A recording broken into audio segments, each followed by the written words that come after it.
Welcome back into the GSMC Sports Podcast as we're going to be diving into the fantasy football landscape headed into week 4. Off the gates here, we do have a question from George Play. Should I start Dallas defense or change it for Saints or Detroit defense? So you'll have to forgive me as I look up here. The Giants, of course, or the Cowboys, of course, playing against the Giants tonight.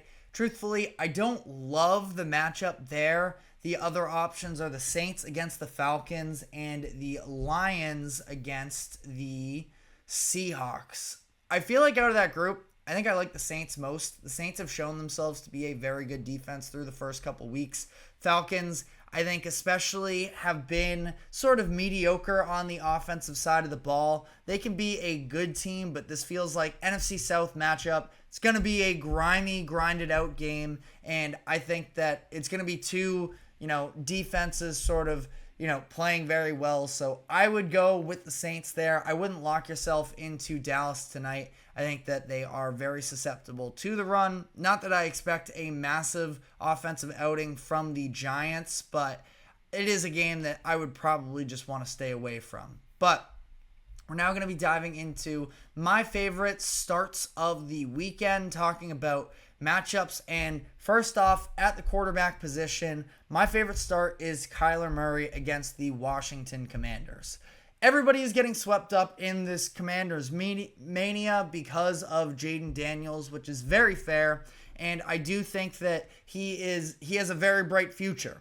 It's also sort of masking up what was the other main takeaway from that weekend, in that the Commanders have been getting carved up throughout the season up to this point, and this is a very lackluster group. Kyler Murray, obviously, with the dual threat of him and the fact that I think that this is going to be a situation where now he has a number of weapons around him on the perimeter, that Murray should be able to have a lot of success this past week. You're going up against the Commanders defense after, having a physical, grinded out game against the Lions. I think that the floodgates are going to open up a little bit and that Kyler is due for a big game. And then sort of a sleeper / honorable mention here, I have Joe Burrow against the Panthers. This is a team where everybody's out on the Bengals right now, and 0-3. Their playoff hopes seem to be in shambles, which is fair, but this is a game where you're playing a Panthers defense that is very bad, and I still stand by that. They had a great game last week because of the offense carrying the workload, which almost, I think, makes things better for Joe Burrow and this Bengals offense this upcoming week, considering the fact that the Panthers probably won't just die right out of the gates, and I think the Bengals are actually going to have to play some semblance of offense to be able to compete here. But, I think that Burrow obviously is limited in terms of a fantasy football perspective with the lack of run game, but I do think that he is going to be in for a big game, and as long as the Panthers can keep things competitive, it's going to continue to have Joe Burrow throwing the ball, which is good for fantasy perspective. At running back, my favorite matchup is Breece Hall against the Denver Broncos. The Broncos front seven, I've mentioned this multiple times, has been the biggest surprise to me of the season so far. They are tied for 5th in sacks, and they've done an excellent job of continuing to bring pressure. I think they're going to try and do so this upcoming week as well against Aaron Rodgers and the Jets. And Breece Hall, I just feel like with the receiving upside that he has, I think Rodgers is going to understand the Broncos are going to try and bring the heat, that he's going to be dumping it down to Breece Hall consistently. And again, especially if you're in a PPR league, I think it's just too much to pass up on how many touches Breece Hall is going to get in this game.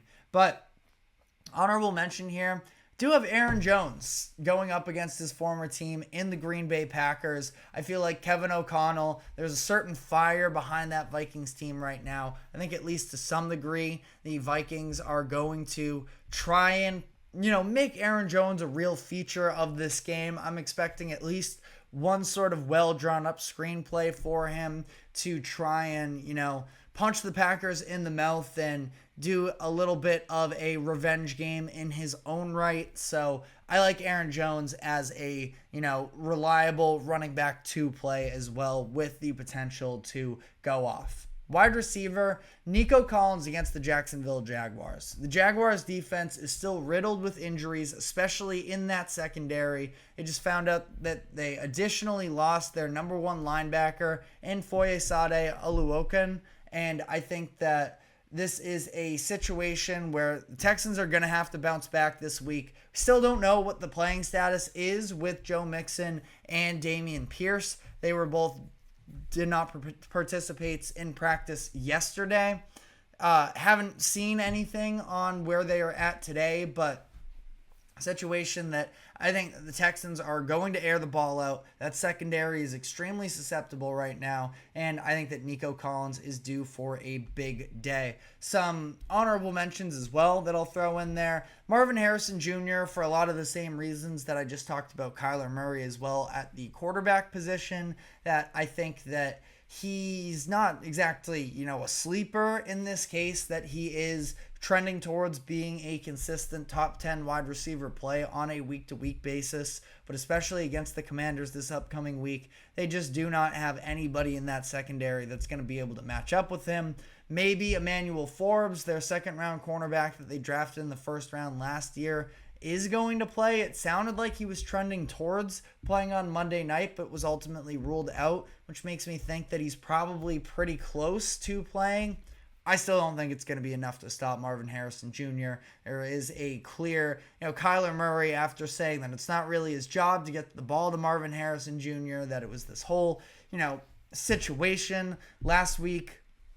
I think now, or 2 weeks ago now at this point, now that they know that Marvin Harrison Jr. is capable of doing anything on the football field, essentially, when the ball is in his hands, I think that he is going to continue to be a feature guy. And then I'm going to go with another rookie as well, this one more so on the sleeper side of Rome Odunze against the Los Angeles Rams. It's risky business sort of betting on that Bears offense at this point because it has been so dysfunctional. But some of the greatest Caleb Williams moments in last week's game was throwing to Rome Odunze, who ended up having a big game. If he wasn't already on rosters, he was a big part of, the traction from a waiver wire perspective, and I think that the Bears are going to look to get him more involved. Now, Keenan Allen sounds like he might be playing, which could hurt Rome's value, but I think Odunze is a pretty solid flex option for this week, but definitely monitor the Keenan Allen news as well because that could play a factor there. At tight end, I think that Dallas Goedert is my favorite option here, and it's mainly because of the fact that the Eagles are down basically all of their top pass catchers. Devontae Smith and A.J. Brown both expected to be out as of recording here, and this is a situation where the Eagles aren't very deep in the wide receiver room anyways. So I think that Goddard is going to get a lot of opportunities for him this upcoming week. And I just feel like ultimately, the Buccaneers are probably going to sell out, at least to some degree, trying to stop that. But I think that Philadelphia's attack and really the weapon to try and slow down is Saquon Barkley, who would probably also be an excellent play in this, sort of left him off this list because he is a little bit of a no-brainer anyways. But Saquon's going to be getting a ton of attention. I think that it's going to open up opportunities, especially in play action, for Dallas Goedert in this game, and that he should be one of the top tight end plays. And then a little bit of a sleeper there I would add is Mike Gesicki. Just talked about as well Joe Burrow and the Bengals offense facing off against that bad Carolina Panthers defense. As long as the Panthers can keep things competitive in this game, I do feel like the Bengals are going to try and, really refine that passing game that I thought looked really good last week. But even with that being considered, T. Higgins wasn't exactly, in the groove of the game. I think it was 3 catches in the game. So it's not like he was invisible necessarily.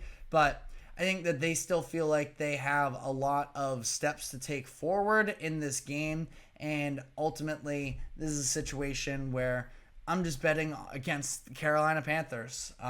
But then defense, special teams. We just talked at the beginning of this of George's question about whether Dallas against the Giants is the matchup to sort of capitalize on. I think really the bad offense that you should be targeting, if it's available to you, because it is a good defensive core here, is the San Francisco 49ers against the New England Patriots. The Patriots are one of the worst offenses in the league right now based off of their receiving core and their offensive line. I think that they are rearing in on a quarterback change to Drake May, where he can maybe make things more dynamic. But this isn't going to be the week against a good 49ers defense. So I think that this is a situation where I'm just taking a good defense against the worst offense in the league, betting against the Patriots, going with the 49ers. But if you have any other fantasy football questions, let us know in the comments section. We are now going to be moving on to a segment where we are going to be talking about whether or not fantasy football owners should be having patience or should be panicking as a result of what has happened through the first 3 weeks with some of the most prominent stars in the NFL. So we're going to be diving into that, but before we do so, we are going to take a quick break. Do not go anywhere. We will be right back.